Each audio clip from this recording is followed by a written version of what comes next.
Welcome back, everyone, to our plenary session. I hope that you all had a chance to engage in our amazing research to practice sessions. I know that I really enjoyed the session that I attended, learning about the innovative partnerships and collaborations in the higher education and TVET spaces with industry and government with our partners from the Millennium Challenge Corporation. My name is Samantha Alvis. I'm our Senior Advisor for Higher Education in the Center for Education at USAID. We have a great panel discussion ahead of us for this session, Conversations Outside of the C-Suite, which has brought together representatives from industries who have engaged in higher education collaborations to understand from their perspective why industry engages in these types of collaborations and their perspectives on what makes them successful. As you have seen in previous weeks during the summit, we'll be asking you to share questions that you would like to ask the panelists using the Slido tool. You can check out the link to the Slido in the chat now. At any point during the panel discussion, please feel free to add a question and to upvote the questions that most appeal to you. The most popular one, or if we have time to, our moderator will pose to our panelists. Our panel today is moderated by Evelyn Perez, who has worked in the field of development for over 30 years.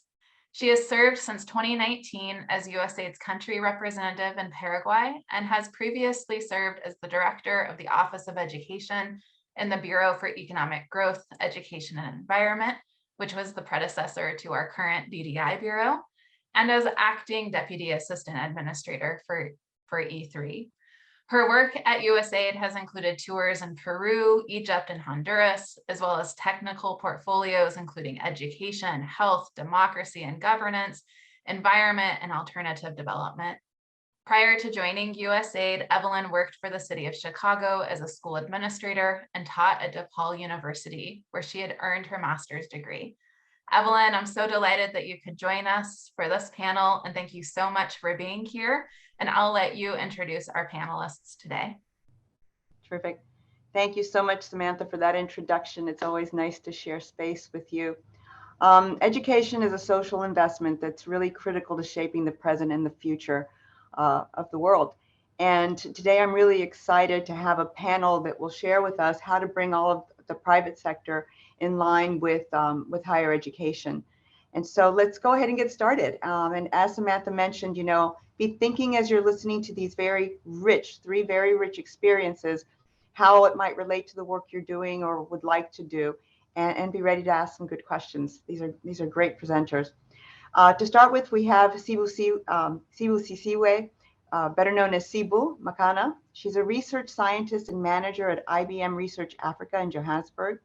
She holds a PhD in spatial statistics from the University of Twente in the Netherlands and manages teams in applied artificial intelligence and contributes to research in several areas, leveraging her skills in particular in statistics. Muffy Kosh is a senior regulatory manager at the J.R. Simplot Company and has 34 years of experience in the regulation and safety assessment of genetically modified organisms. She was educated and trained in South Africa as a botanist and microbiologist, and she's now based in Boise, Idaho, where she works to confirm the safety of new potato varieties. Roland Roloff is the global marketing head for the heart failure and Novartis Pharmaceuticals, where he leads the marketing function and the life cycle and value chain management of several investigational compounds in cardiovascular health.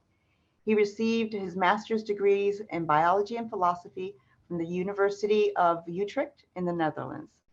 So thank you to all three of you for being here with us today.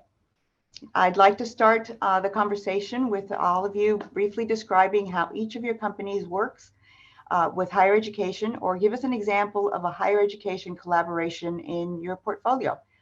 Let's see, Sibu, can we start with you? Awesome. Thanks, Evelyn, and really a pleasure to be part of this panel. So IBM as a technology company is really committed to the leveraging of technology to create more diverse, inclusive and equitable communities. Now, there are obviously various programs within IBM itself that are dedicated to the issue of skills and training. Recently, we've heard the commitment by IBM to really have, with the objective of looking at skilling more than 30 million individuals by 2030, specifically in areas that are important from, as we look forward in terms of technology. That being said, I'm part of the IBM research organization, and particularly in South Africa. Now, one of the main aims for establishing the research lab specifically in South Africa was to really address some of the challenges that we had, specifically when it comes to skills in the ICT sector. And there's various approaches in which we are doing this, including the interaction with small to medium enterprises as well. But the key thrust of it has been, the interfacing of the research lab with the academic partners that we have that are part of our ecosystem, and the kinds of engagements that we then have going. Obviously, we do have more structured programs around scholarships and bursaries. But for us, what is more exciting is when we start interacting with some of the students and the professors through some of our programs, whether it is internships or research projects. I can give an example of some of the larger partnership projects that we had that was funded by USAID. This was on basically looking at the leveraging of your big data analytics tools in the space of hydrology and geohydrology. Here, we were involved as obviously from a skills and expertise development perspective, but it was really exciting to really bring on board students that were not traditionally from the computer sciences and data sciences discipline, and to have them skill up in these areas, and then going back to the university and inspiring the starting up of new programs and curricula.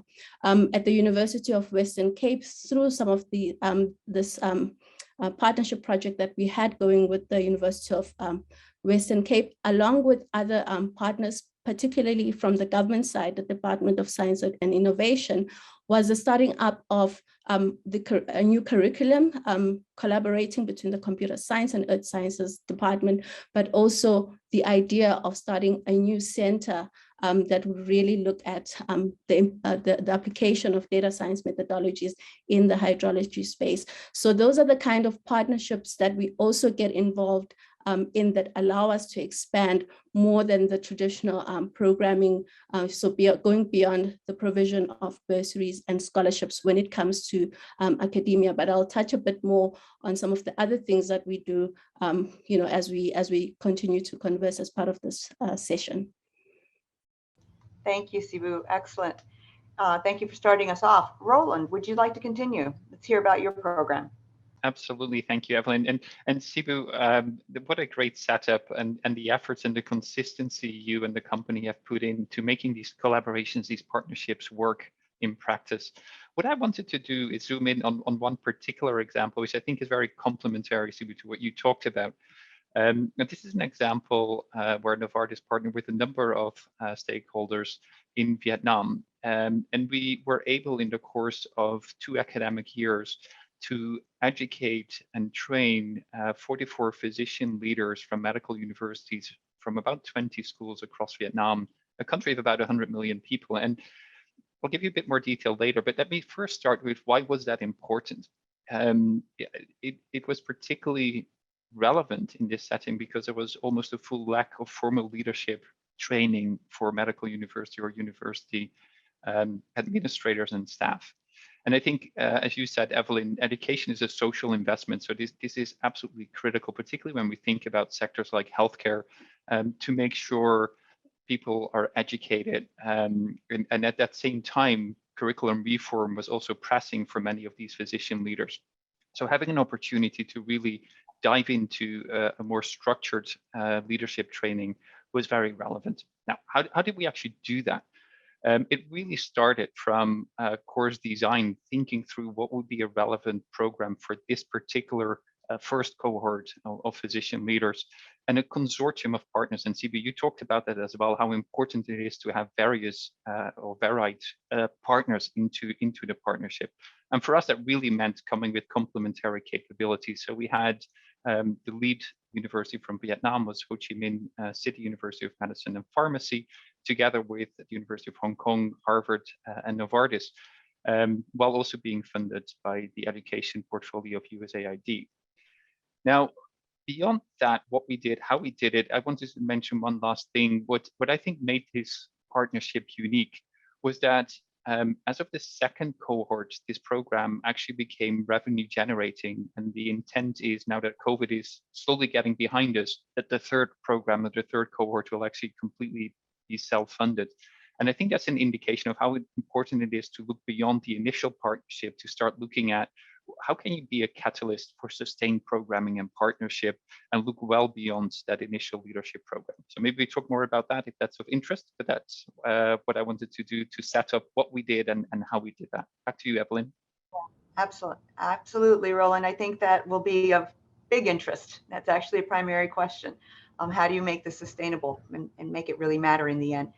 Muffy, tell us a little bit about your program. Looking forward to hearing from you. So greetings, everybody. I work for the J.R. Simplot Company, which is an international food and agricultural company with a head office in Idaho in the United States. So Simplot partners with all the local universities, but today I wanted to focus on a recent partnership that Simplot has had with USAID and Michigan State University.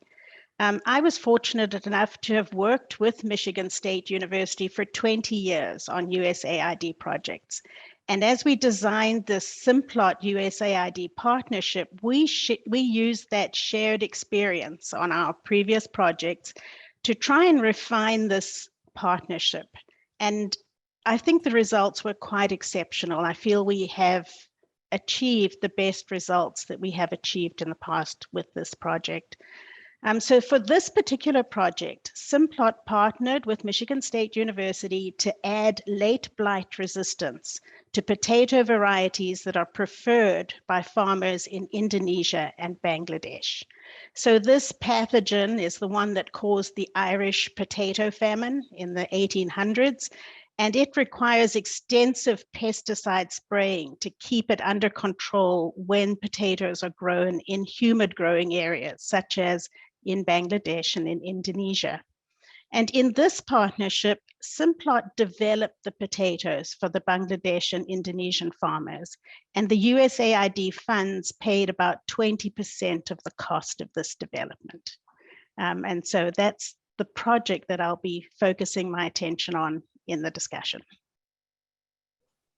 Muffy, thank you so much, and thank you for those 20 years. It's partners like you that make our work worthwhile. So I think we might have started working at the same time. I've been with AID for 20 years.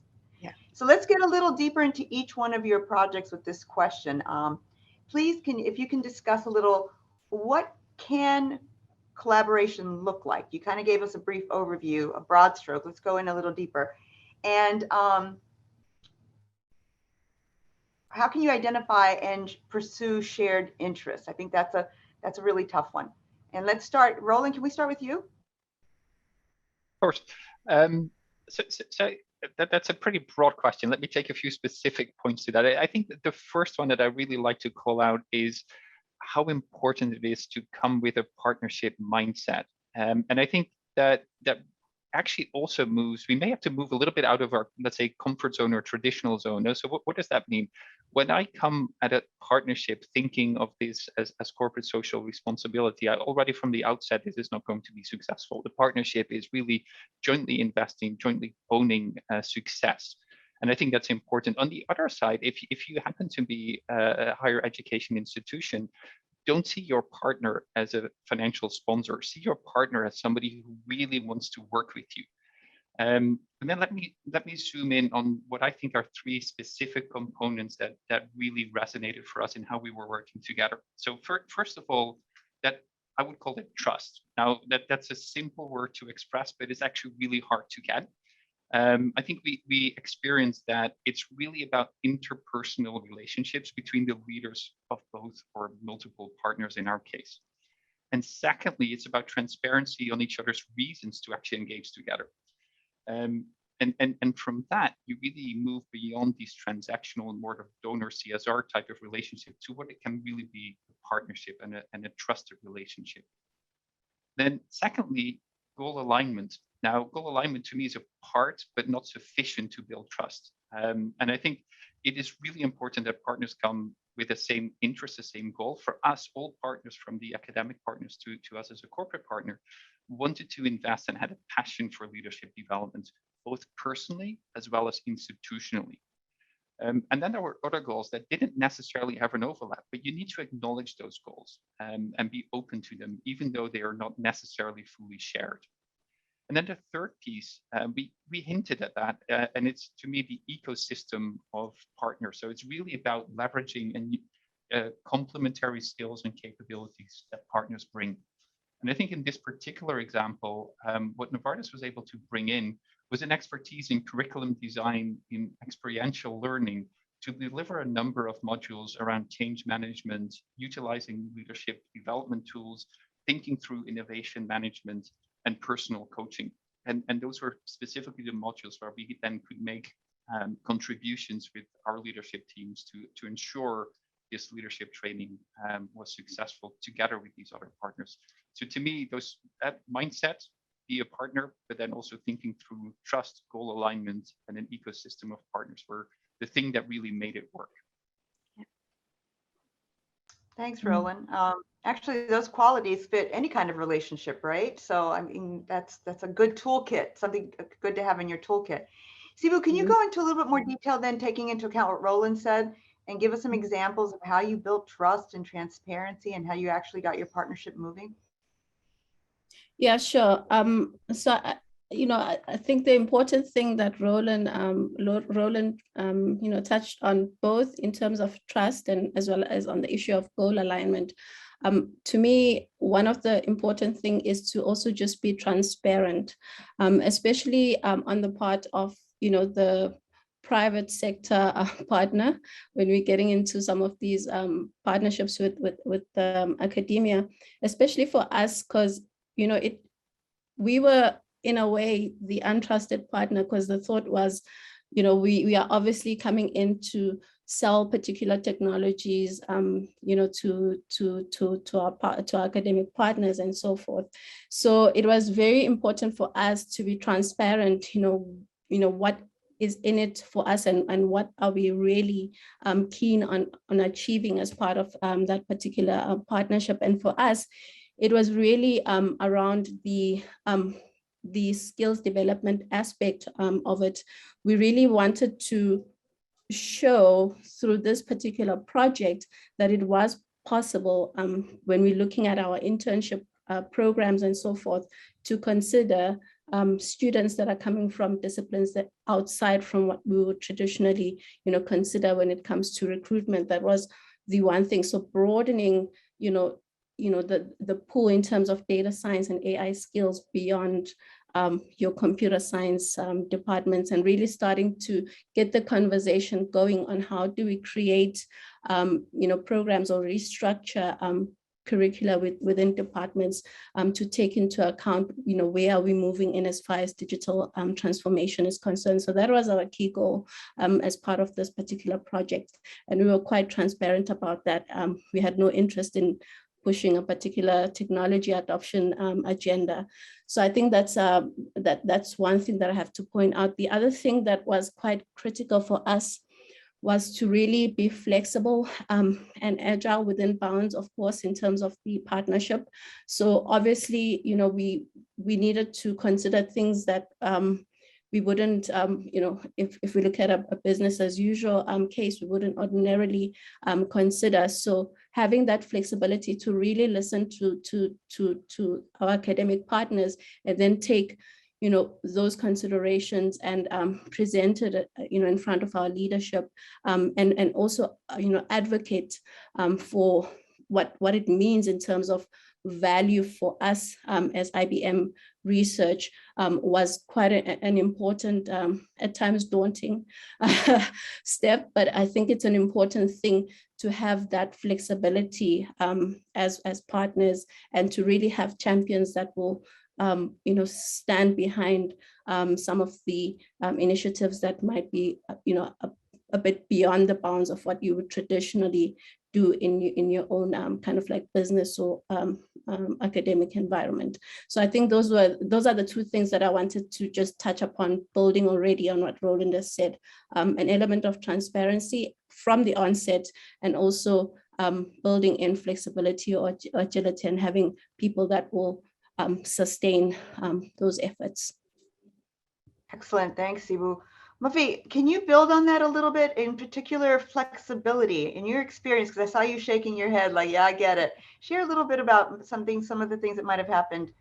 So I agree with everything that Sibu and Roland have been saying. And I think from our point of view, these collaborations can be informal or they could be formal with contracts. But it's really the informal collaborations that help you identify the shared areas of interest and to look for opportunities for the more formal collaborations. And it's these informal collaborations that help to build those linkages and also the trust that both Roland and Sibu have talked about. And through those informal collaborations, you identify projects that will lead to something that meets both your interests and your goals. And if I were to give some ideas on how do you start to create these informal collaborations, in our situation, it was an informal meeting at academic meetings between the MSU potato breeders and our own potato development staff. And so use these academic and industry forums and read the technical journals, read what people are doing technically in your field, and look for those linkages with companies. That's excellent. I think our sector tends to be a little bit more formal, and the informal is very important. You go looking for those networks. So with that in mind, when's a good time to engage? And if you have examples of some creative ways or unusual that you hadn't thought about before, ways that you've gone looking for partnerships. Sibu? When do we engage and how? Yeah, I think for us, it's just building on the point that Murphy just raised on really using informal interactions. So for us, it's really encouraging our team members to continue to be part of the professional association, attending conferences, technical conferences, producing journal articles and so forth, because that allows then, our researchers to really interact with academics from a technical level perspective. And that's where we found that most of the informal engagements that we ended up pursuing really emanate from. The other thing that we've devised on our side, also same in the spirit of really getting ourselves out there in a way, is through hosting some of these seminars. And I think, with COVID and, being able to really spend a lot of time doing online conferences, that was really a bonus for us. So we've spent a lot of time producing content in terms of seminars, meetups that we would host and try to advertise as widely as possible within in our case, the African community of universities. And basically through those kind of like interactions, we would have academics reaching out with particular ideas for collaboration and so forth. So we've had successful ones that are related to AI, and these were in partnership with our university collaborators in the public health space, with Makerere University, in quantum with Wits University. So we found that these regular seminars in our areas of speciality, data science and AI, have really helped in connecting us with researchers that are in academia as well as students, and opened up opportunities for research and collaboration. Yeah. Excellent, thank you. Roland, Roland, when did you in your process realize it's time to engage? At what point, and what brought you to that decision?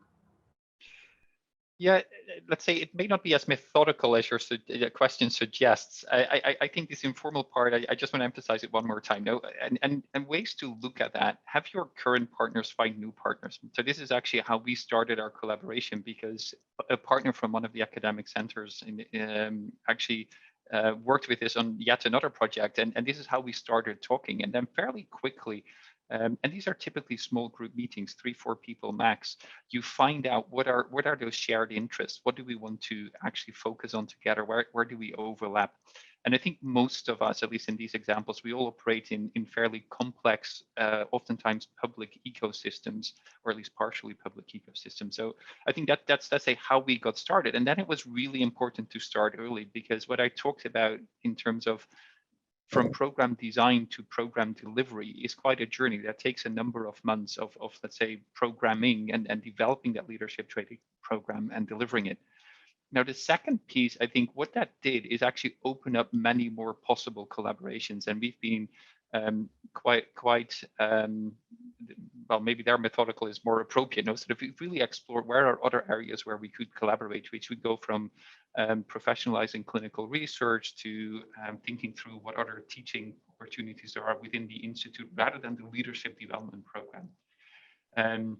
Some of them worked, some of them didn't, and you have to be open to that. You try it, but it will not always work. I think the last one is an example of how important this can be. So now wind back the clock for a moment to the beginning of 2020, when in Asia, COVID was beginning to be a serious problem.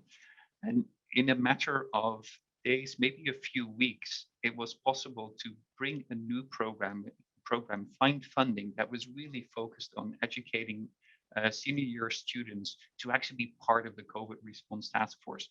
Normally, this formalization would take months. We did it in just a few days, if not a few weeks, because everybody knew each other, and the stakeholders could jointly actually get this off the ground so much more quickly than would have otherwise been possible. In the end, more than 4,000 students actually supported that COVID response. So a really nice example of where you can go by having those relationships. Excellent. No, thank you. That's an excellent example. And that, yeah, thank you, Muffy, for bringing up the informal and stressing it. That's super important. And then, as Roland mentioned, starting early, don't wait. And I think something that stuck out for me that maybe Muffy can add on to, along with another question that I have, is that whole, it's okay to fail. You're not going to be able to grow. You can't expect it to work every single time. So Muffy, if you can talk a little bit about, where does failure come in? And also mention, how do we get away from always talking about money, just being a financial relationship?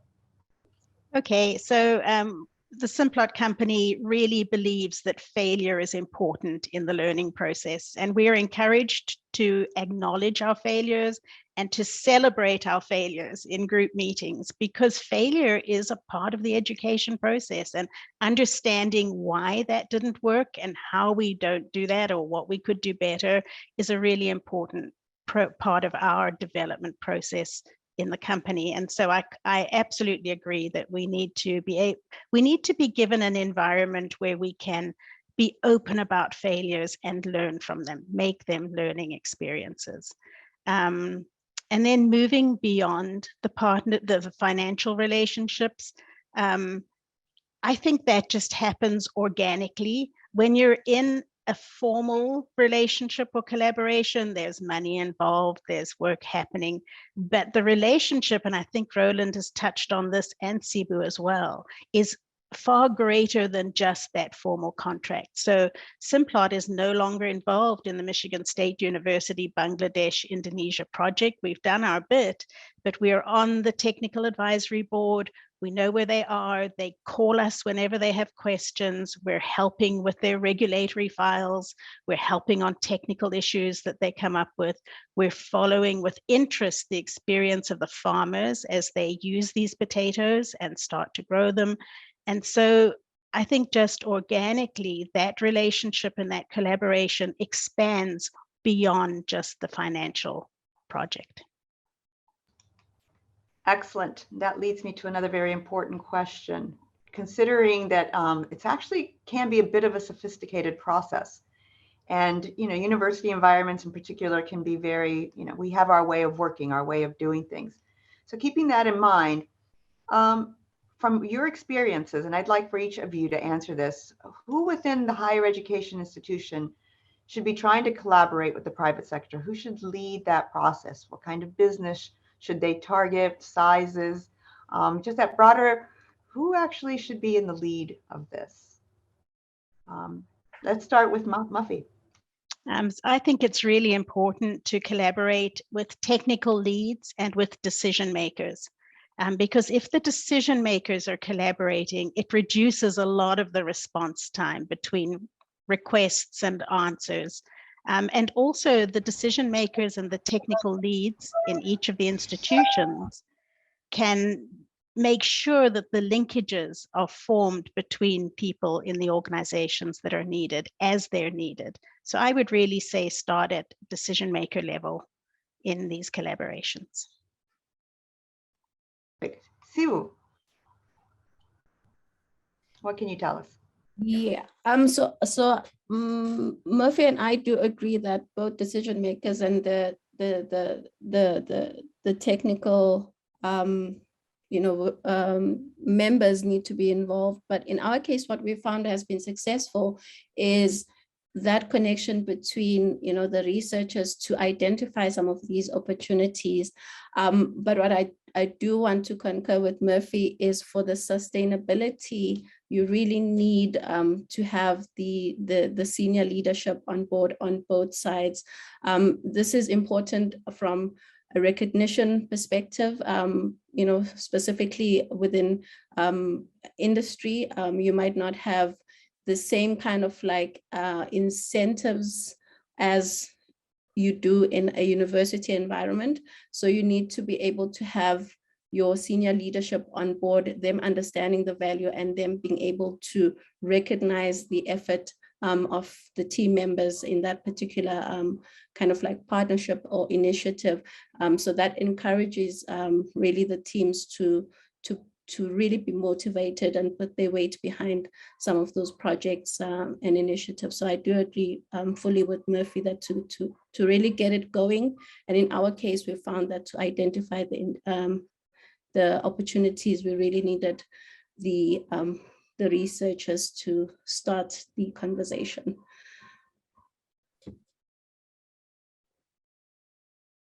Oh, Evelyn, you're on mute. Thank you. Really, if I could add another element to this, because Yep. some questions are coming in that are relevant. Along with what were some of the challenges did you see in your own organization when pitching a partnership with higher education? Yeah, so let me start from that first part, who. I think both on our side as well as the university side, it was typically actually the very senior levels. So this would be deans and vice deans, but part of that I think was given because we were focused on developing together a leadership program for senior staff and faculty members. So let's say the participants were also typically department heads, vice dean, let's say colleagues from the university. So that was pitched as a very senior program. I think almost irrespective of what kind of partnership and who you need, and for sure decision makers, and in our case, senior staff level, it is actually quite difficult to pitch partnerships in corporates, I've found, because what I mentioned at the beginning, we understand CSR and we understand, let's say, formal contracts that somehow are fee-for-service contracts. But this element of what is a partnership, how do you really get to, let's say, co-investment and co-ownership of success or failure, is actually really hard because most of our business processes don't fit that. So it takes a lot of I would say on the corporate side, a lot of stakeholder management and a very strong local leader who's willing to do that. Because let's say you may not see all of that journey that happens in a corporate, but I think from my experience, it's let's say a lot of stakeholder management. So really that understanding of what do we mean by partnership, but also then the drive to make that happen and let's say fight those battles and challenges is really important. And that goes back as well to start early, because these things do take time. Excellent. Yeah, go ahead, Siwu. Yeah, no, I just wanted to, I really like that point that Roland was making. It's very important to have someone that is able to, within the corporate, really articulate what is the value for the organization to get involved in that particular partnership. If you don't have that, then really, it's really difficult. It becomes challenging. It's got to be a win-win for everybody. Keeping that in mind, especially in light of what Roland said, those of us that work for aid, we're curious to hear from you. From your, where's there alignment between USAID, the private sector, and higher education goals? What's the role? Where can we best serve? Because that's really our purpose. I'm speaking of AID. Let's go ahead and start with Muffy, if you don't mind. I think that many of the corporate engagement goals align directly with USAID and higher education, humanitarian and development goals. So for instance, in areas like food security and development, capacity building, Sibu's been talking about, sustainability, these are shared goals. And so these partnerships allow the companies to engage meaningfully in development. And, you know, this has huge corporate benefits. And we've noticed in Simplot, the benefits just to the employees who are so excited to be able to be helping farmers in Bangladesh and Indonesia. And so I think we have a lot of shared goals, and that's a good starting point. Excellent, thank you. A lot of head shaking. Sibu, do you have something you'd like to add? Not much to add on what Murphy has said. I think she's really hit it on the head.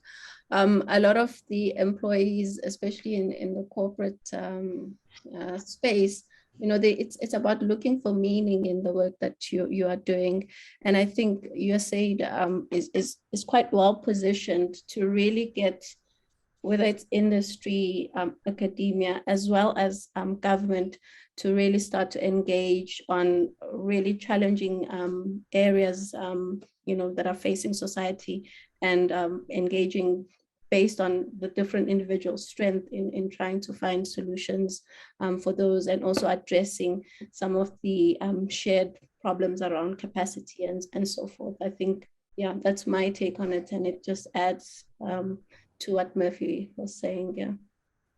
Perfect, thanks. Roland, be interested to hear from you. Yes, absolutely. There is actually pretty vast range of shared goals. The how may be the more tricky piece here. And I think one, look for partners where you have a good sense they will be there for the long term. I think some of the examples we heard today are actually about long-term presence, long-term investment, long-term thinking.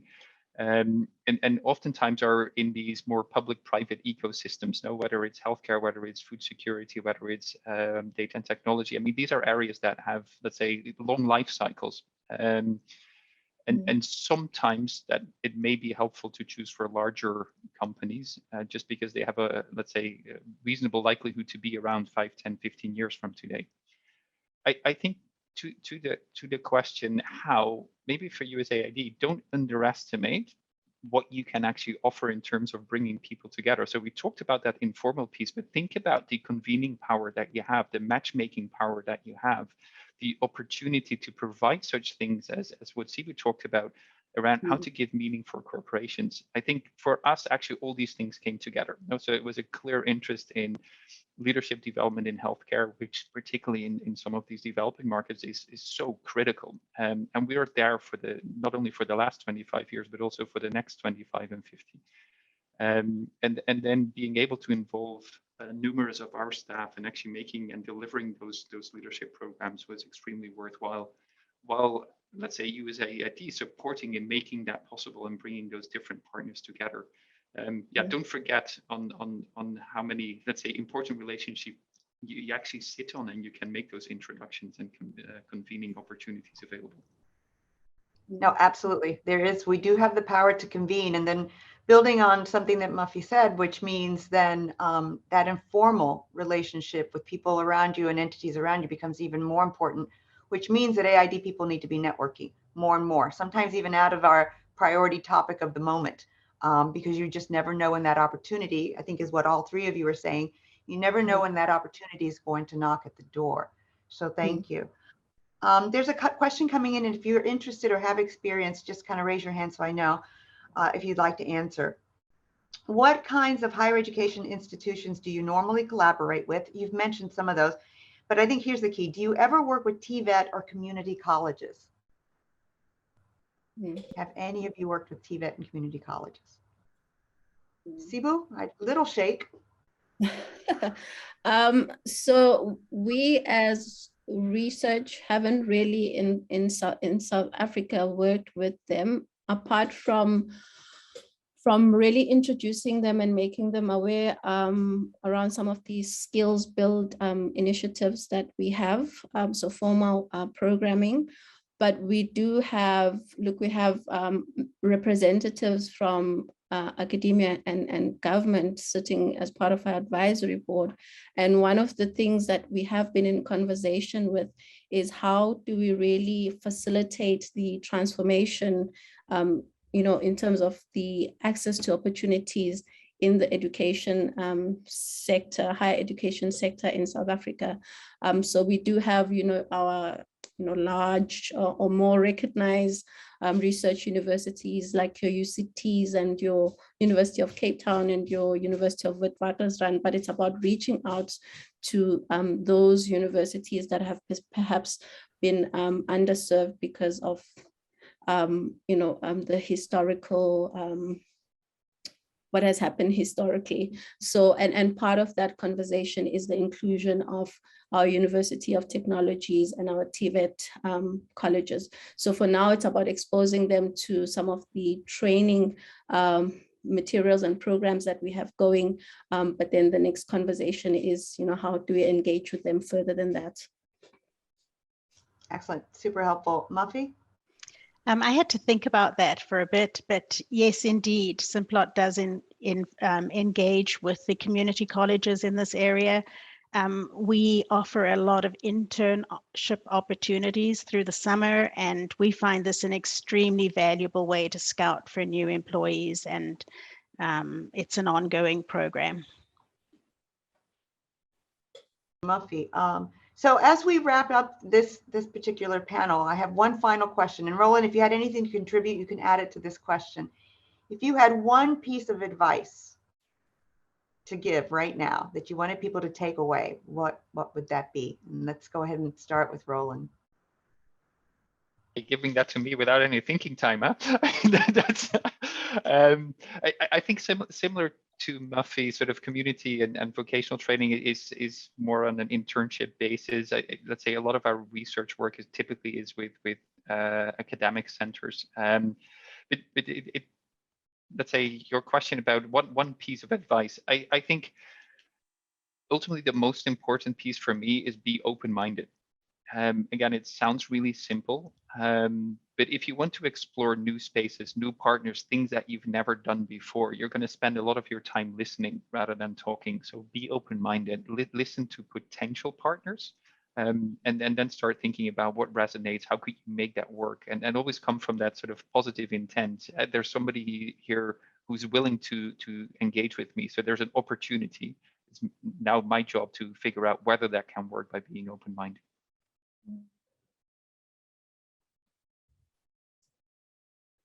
Evelyn, you're on mute. Sibu, So the one thought that I had was also to just reach out.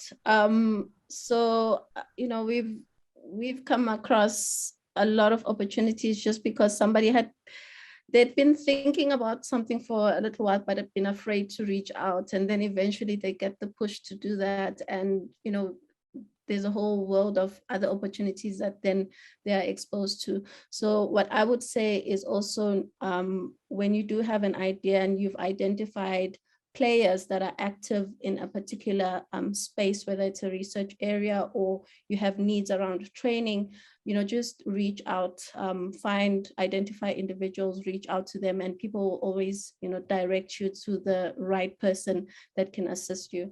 So that's the one thought that I had when it comes to partnerships. Reach out when you have an idea. Excellent. Get out there with your idea. Muffy? I think I'm going to go back to something I wanted to say earlier, but didn't, and that's timelines. I think that the private sector and the public sector have quite different priorities when it comes to timelines. And just to be aware of this and understand that different perceptions of the importance of timelines can put strain on partnerships.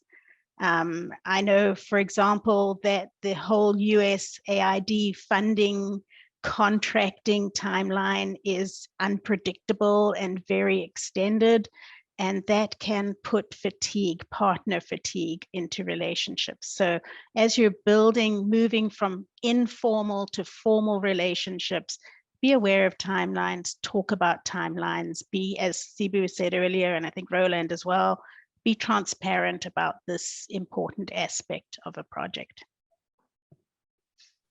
Thank you. There is, this has been a really rich conversation. There's a lot of information. I think that the aspect of networking, I think people need to, all of us need to realize there are people like yourselves who are doing this work, so they're not alone. Going back to something Roland said from the very beginning, once you have an idea, do what Sibu was saying, get out there and start asking and letting people know, you know, has anyone worked in this? Be flexible, allow yourself to make mistakes. There's a lot here. So I would ask the community to keep in mind that we can reach out and talk to each other about this very topic. The timing is now for these relationships. It's not later. It's not that it doesn't work and it's never worked. It's that it can work and the time is now. So with that, I'd like to hand this conversation after I say thank you to the presenters. I would love, love, love to actually be able to see your programs. It's exciting work. So congratulations. Thank you very much for taking the time to be with us. And Samantha, if I can hand this back to you. Great. Thank you so much, Evelyn. And thank you to our three panelists. I know I was absorbing so much to take back to my work as I work with our missions, USAID missions around the world as they think about collaborations with higher education and the value of those connections. And you all spoke, made such nice connections to what we heard this earlier today when we started our programming with our partners from the Philippines and the government. So thank you again so much. As we work to close out our day, but we're not closing out yet, so stay tuned. I just wanted to remind ourselves what we set out to address today, and that was a specific question of our USAID Higher Education Learning Agenda. Question 7, how can higher education institutions most effectively collaborate with the private sector to enhance the relevance and quality of teaching and learning and research and innovation? And you might have noted throughout the summit that we say the word address our higher education learning agenda questions, not answer. We know that these are questions that don't have a single answer, and different conditions and contexts may lead to or require different solutions, or as we just heard from our panelists, different timelines.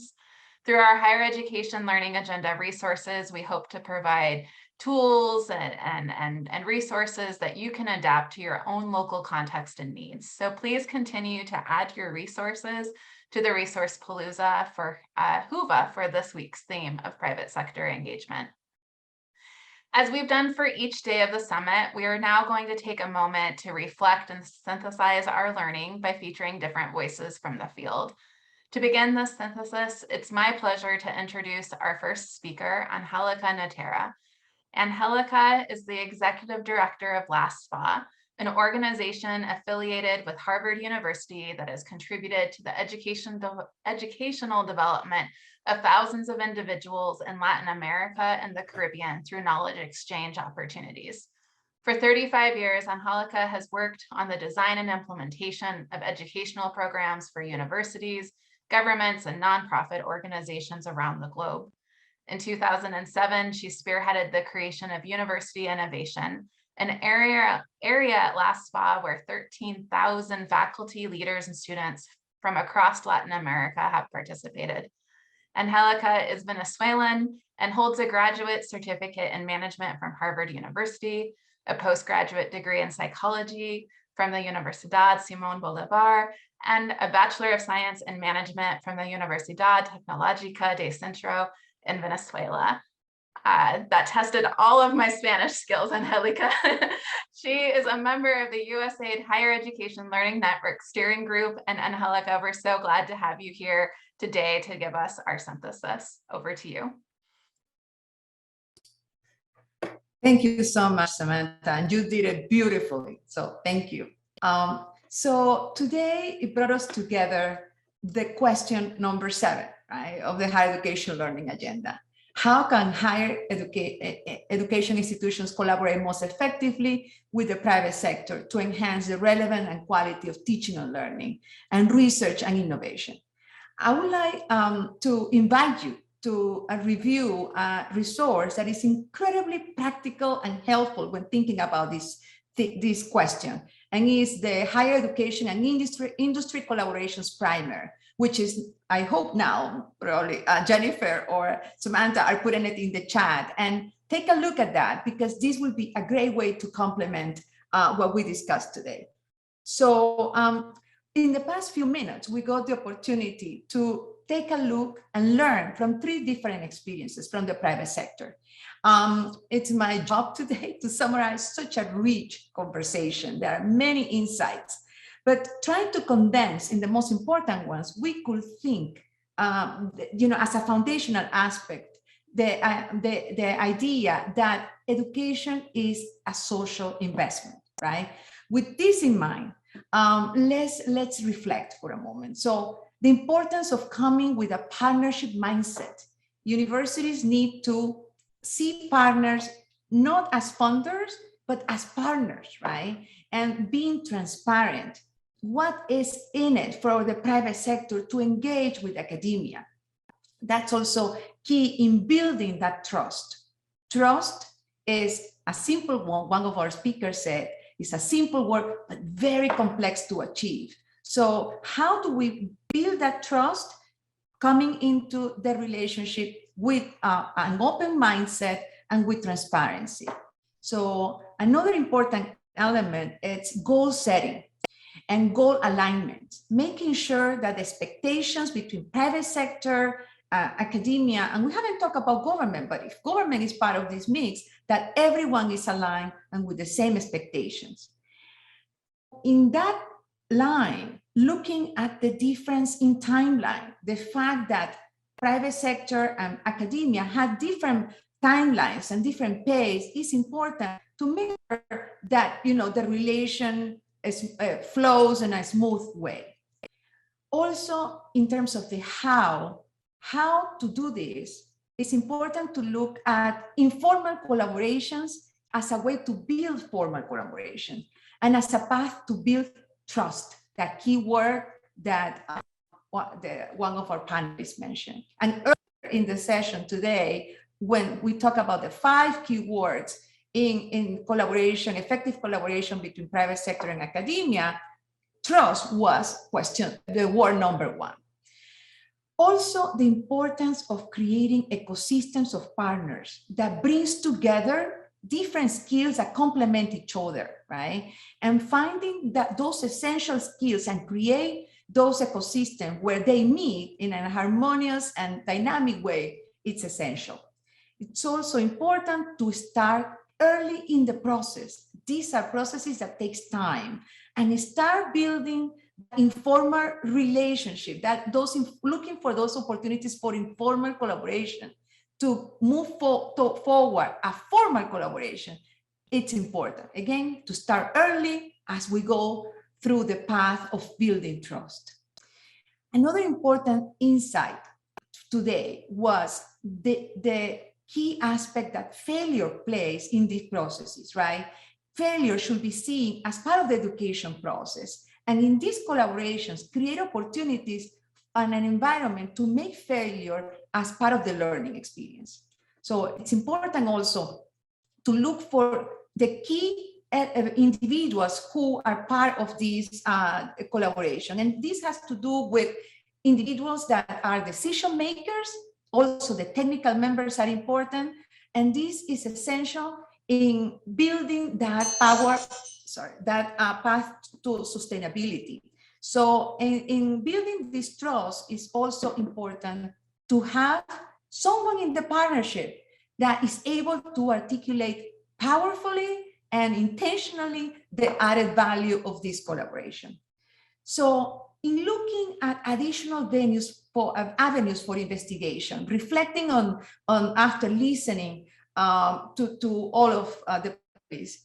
It's essential to be open-minded, looking for collaboration opportunities, to come with the mindset of openness and be ready to reach out when having an idea. But in terms of what is that double click that we need to keep doing, we can think about the how, to know more about the how to engage these partners, who are the right individuals in this partnership, and when. So to keep double clicking on this and doing this with evidences, with examples of what worked and what doesn't work, as we were able to see today. When reflecting about the main takeaway that I take from this session, and I hope you share this with me, is the power of convening, the power of collective intelligence. And the panel demonstrated that, right? So the USAID work with the private sector is very much aligned in terms of goals, of interest, and creating these opportunities is really an amazing, productive way to generate collective intelligence. Now is the moment, as our moderator said, right? So we are facing extraordinary challenges, and we can benefit from creating these opportunities. So with this, I want to also thank the panelists for such an amazing and rich session. And now it's my time to introduce our next speaker, Jose Miguel Mike Hernandez. Jose Miguel currently serves as International Affairs Officer at Universidad Autónoma de Santa Ana in El Salvador, where he works in education, project management, and social outreach. As part of this role, he had led international health campaigns that have benefited more than 15,000 people in the western part of El Salvador. Mike is also a project officer for an international initiative called Casa Torogos, which will help young girls to improve their social emotional health problems caused by COVID-19 lockdowns. In addition to this role, Mike serves as youth advisor in the youth system strengthening community of practice for USAID Youth Power 2 activity. Please join me in welcoming Mike. Thank you very much, Mike. Thank you, Angelica. Thank you, Angelica. I'm very happy to be here with you all, and I appreciate this amazing introduction. And well, I'm in charge of giving the final reflection and in charge of giving the youth reflection too. But I would like to start this reflection with the question: what does private sector engagement mean in education? For me, from my experience and all the projects I have been involved with, it means team, like that acronym of together, everyone achieves more. As I reflect upon these sessions, I would like to point out some personal thoughts based on my experience and also these fruitful sessions before. Like, for example, the best takeaway of today is what Dr. Aldaba mentioned earlier. Trust is a process of discovering. I believe this trust process will lead to consultation and co-creation of innovative projects between the private sector and higher education institutions. When we take a look at experiential learning projects around the world, we can see that classroom needs more engagement, more opportunities, and more partnerships to create a different type of connection and respond as well to the new challenges. For instance, human capital is right now under intense pressure worldwide as powerful forces like globalization, demographic and regional shifts, digitalization, urbanization, visual and informal forms of employment gain momentum, especially during after COVID-19.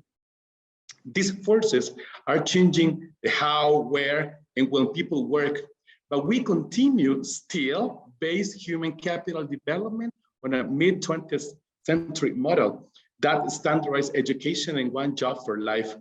In our changing and complex world, it's not easy to unlock the full potential of each person. The problem is, in part, the result of an effective or non-existing communication communications between the private sector and education authorities. There are huge gaps between the goals of education systems and the needs of business. It's not, sometimes from my perspective and from my context in El Salvador, sometimes we have discovered that it's a phrase like the private sector versus higher education, but it's not about that. It's about the private sector plus higher education. For decades, these two important areas have been having a long distance relationship, despite all the efforts coming from cooperation agencies like USAID and different stakeholders. We youth are still facing that separation between a good study plan and job descriptions. Imagine that access to labor market opportunities is limited right now. About 41% of job seekers find jobs through online platforms, only 14% through social networking. Meanwhile, 3 billion people lack access to the internet.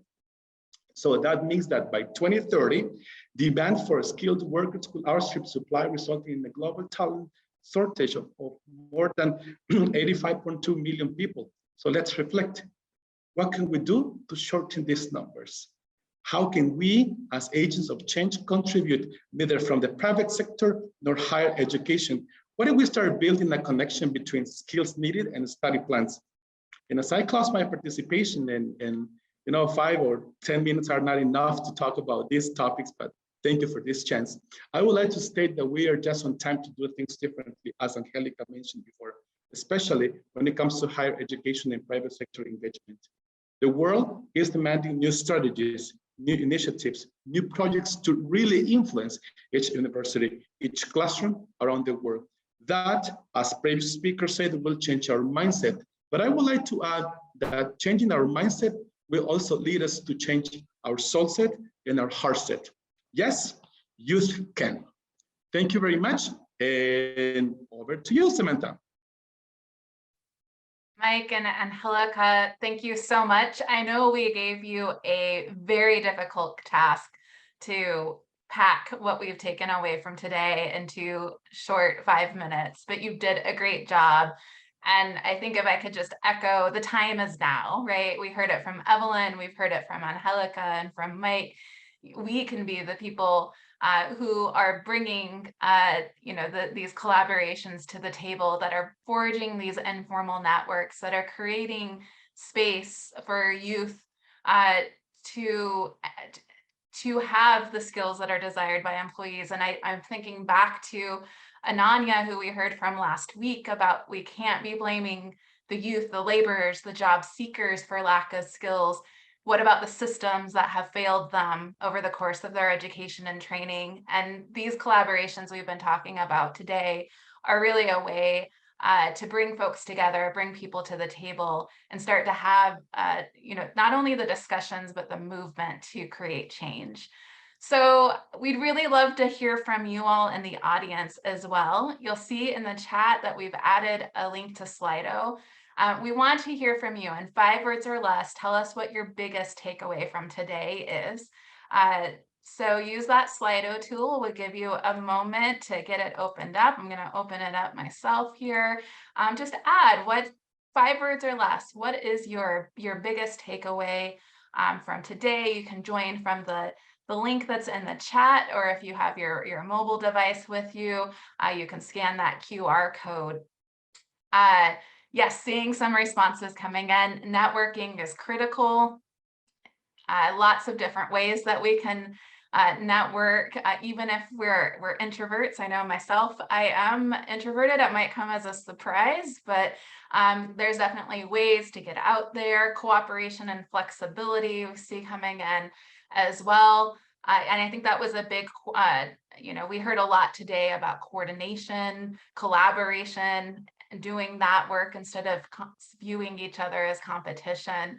I see one of our key words from today coming in double time here: trust.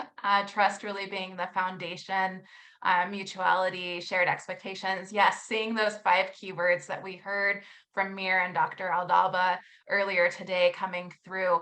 Please continue to feel free to add your takeaways and continue to share them here. on our Slido. And thank you again for sharing.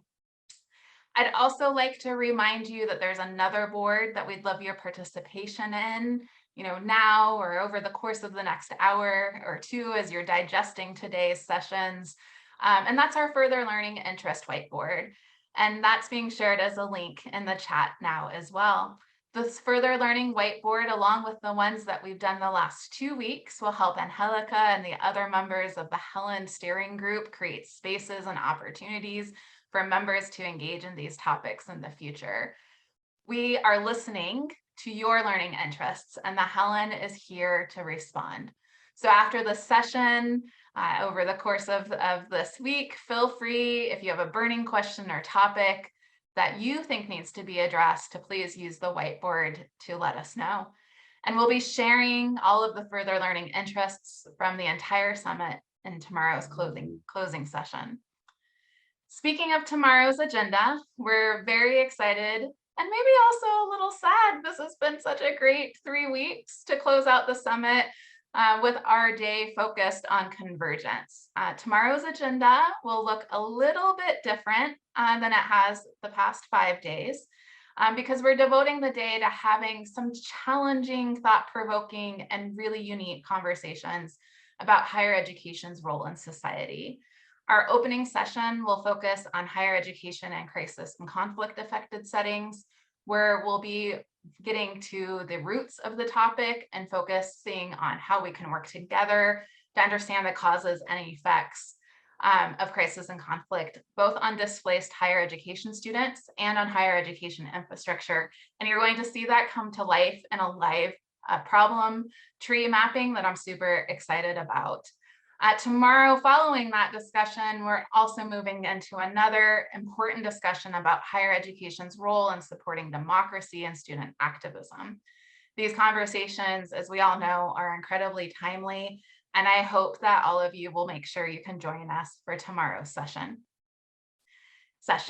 multiple sessions. I encourage you also to stay through the end of the day tomorrow for our programming, as we will officially be launching the USAID Higher Education Learning Network, the Helen, and we will be announcing Helen's call for concept notes that will drive the network's events and work over the next year. During that session, we'll be celebrating the official launch of the Helen with some fun videos and a group photo that will feature the I Am the Helen photo or virtual background. And you're seeing on the screen here where you can find these downloads. So you'll go to the left-hand side of your screen on your computer or the bottom of the Whova app on your mobile device, click on agenda and navigate to tomorrow's date. You'll find our general session plenary, the Higher Education Learning Network launch, and add it to your agenda. Within this session, you'll find a link to the description where you can download the I Am the Helen virtual background or print out a sign. Or if you can't do either of those, feel free to get a piece of paper and write it out in a marker. But we want you to showcase that you are the Helen. I am the Helen. We all are the Helen. So tomorrow is going to be a really exciting day. So please feel free to join us then.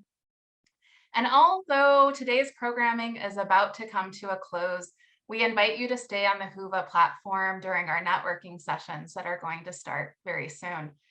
You can join one of those, or you can create a meetup of your own, message individuals that you would like to connect with, pose a question that you would like others to react to. You can participate in the amazing community boards to ask and answer questions, connect with other folks who share your interests.